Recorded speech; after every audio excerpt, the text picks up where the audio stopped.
Welcome, fellow fans of Clash Royale. Thank you for stopping by, as it is Rest in Peace Mortar. A moment of silence for all Mortar users.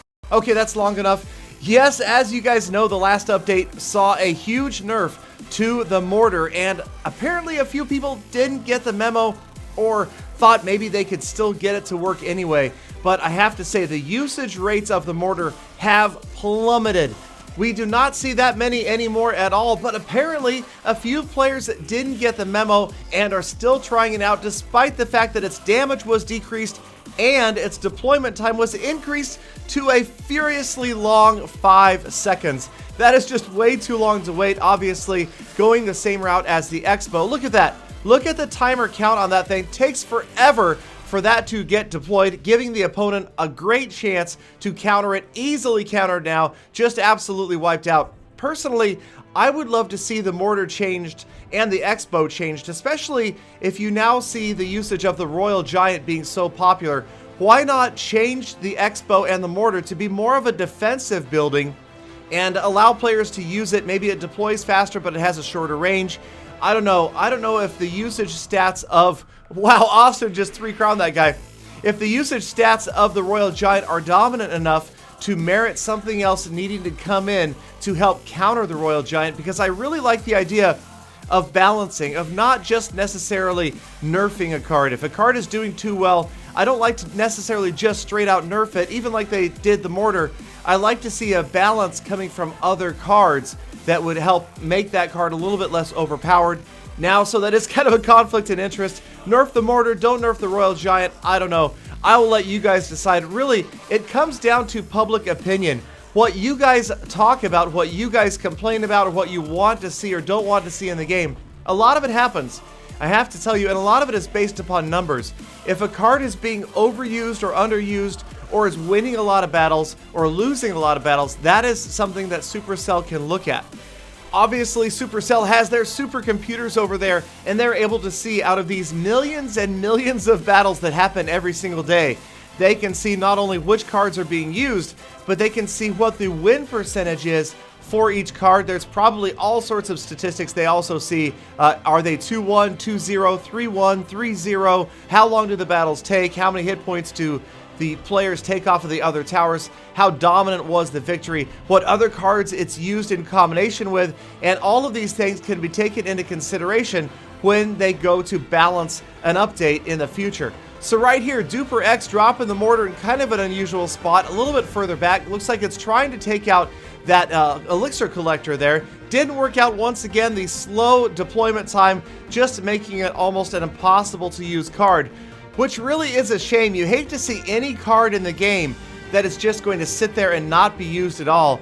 My opinion is it should probably be changed again to be more useful in a different way, or maybe it should just be taken out of the game completely, no longer be an option, put something else in its stead, and retire it to the old Supercell graveyard out behind the offices as an idea that just didn't work out. Maybe the Mortar and the Expo need to go out there together and live out their remaining years in the graveyards. So rest in peace, Mortar. Not going to see it used much at all anymore. Maybe lower level players who are giving it a try, but it's funny because you used to see these lower level players up in higher arenas, like a level 8 player who would end up facing a level 10 or a 9 versus 11 because he had gotten there with the Mortar. So really, if you see that, I think that was probably another reasoning, not just the frustration that people were seeing from facing it, but the fact that players were kind of getting out of their range of where they were in trophies because of the Mortar. It was giving them a bit of an advantage. They were able to defeat slightly higher level players with it, and rather than it becoming something used by everybody to get up there, Supercell has seen it to become something that people are really not going to use anymore. And Duper X again using the Mortar completely defensively at this point, and it's just not going to work out. It has gone into overtime, but Duper X is going to get super duper overwhelmed, and that tower is going to go down. That is the end of this battle, and B-Rabbit from full attack throwing up the Angry King, raging at the fact that this guy was using a Mortar at all, especially post-update, with the 1-0 crown win.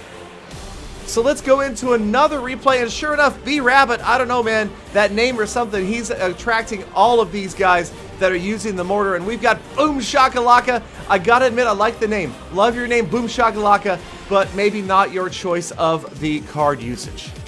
So B-Rabbit, I don't know if that's short for Bunny Rabbit or what, is facing Boom Shakalaka, who's brought a cannon and a mortar, so a couple of defensive cards there. So we'll see how he gets them down, see if he's going to try to get that mortar. Yep, he's going to try to protect it with the barbarians, and it looks like it will give him the necessary time to get the deployment complete. The mortar goes down, but so now instead of the time being the big nerf here, it is the damage. Watch the mortar as it tries to fire on the Ice Wizard. Even on the Ice Wizard, it's going to take 3 shots. That Ice Wizard looks like it's pretty tanky. 3 shots and it's still up from that mortar. So if it's not the deployment time, it's the damage reduction that's just making the card pretty much useless. So again, wouldn't it be cool if it were retired and that was like the collectible card, like the old baseball card that got taken out of print because it was no longer accurate? That would be the card to have. If you had one of those, say, Supercell playing cards that had the mortar on it, it would be worth all sorts of money. You could send it off, get it graded, and put it in your trophy case. I don't know. It could become a relic, or it could come back. You never know what's going to happen with this card. But Boom Shakalaka trying hard to get that mortar working, and he does manage to get a couple of shots off with it this time. Again, it's falling on the Ice Wizard, though. The Ice Wizard tanking the mortar. The Barbarians getting in there. Mortar is down, and Boom Shakalaka not so happy about that one. So the battle will continue. Not a lot of damage at all done to any of the towers. In fact, B-Rabbit, I don't think has seen a single hit point damage done, and now has 2 elixir collectors up. And that is just bad news for Boom Shakalaka as we go into double elixir. B-Rabbit is down there in triple elixir at least. He is overflowing with it. He's drowning in his own elixir. And he finally drops his Valkyrie. You can see he's got that Royal Giant Ice Wizard combo. He's just waiting for the right opportunity to get it in there. All right, so Boom Shakalaka, I'm sorry, I can't help but to say it that way, drops another mortar down right-hand side, and B-Rabbit easily going to counter it there. He's got his Royal Giant in there this time, and it is going to annihilate that mortar. It's out of the way, and the Royal Giant on its way forward, along with Ice Wizard and the Valkyrie, and they are going to get to the tower. It's not going to be long now. There it is. Royal Giant locked on. Barbarians are a good counter to the Royal Giant, but he is going to get a lot of damage in, and a freeze spell, the big old freeze spell right there, lets the Royal Giant just about finish off that tower, and another Royal Giant, double Royal Giant action. That tower badly damaged. Time is running out. If the cannon goes down, that could spell doom. All right, so the Royal Giant goes down, the cannon goes down as well. Another mortar on its way. Arrows get the princess and more hit points off of that tower.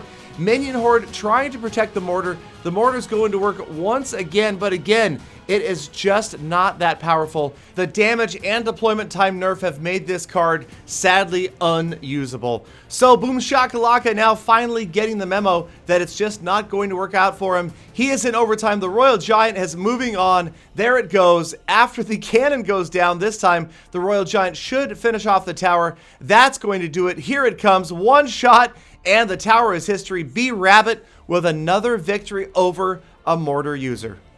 So let me know what you guys think. Should the mortar be made useful in some other way, or should it come out of the game completely as a failed experiment? Thank you guys, as always, for sticking around to the end of this episode. I appreciate every last one of you. Hashtag Galafan members. Please do hit that thumbs up button, subscribe for daily Clash content, and I'll see you all back here again tomorrow for more full attacks.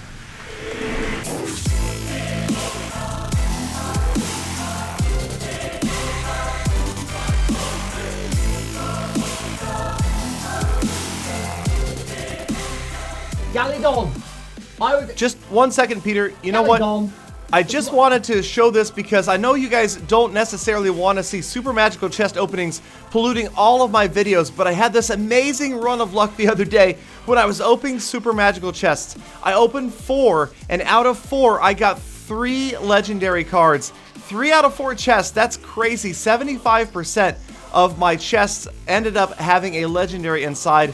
So the first two, both legendaries. This one then has the minor. Yes, so 3 in a row. There's no way I'm not going to keep going. So I went ahead and tried for number 4, upgraded some cards with the gold, and the 4th one didn't quite work out, but it was an amazing run nonetheless. Galadon, can I talk now? Yes, Peter, go ahead. Fine,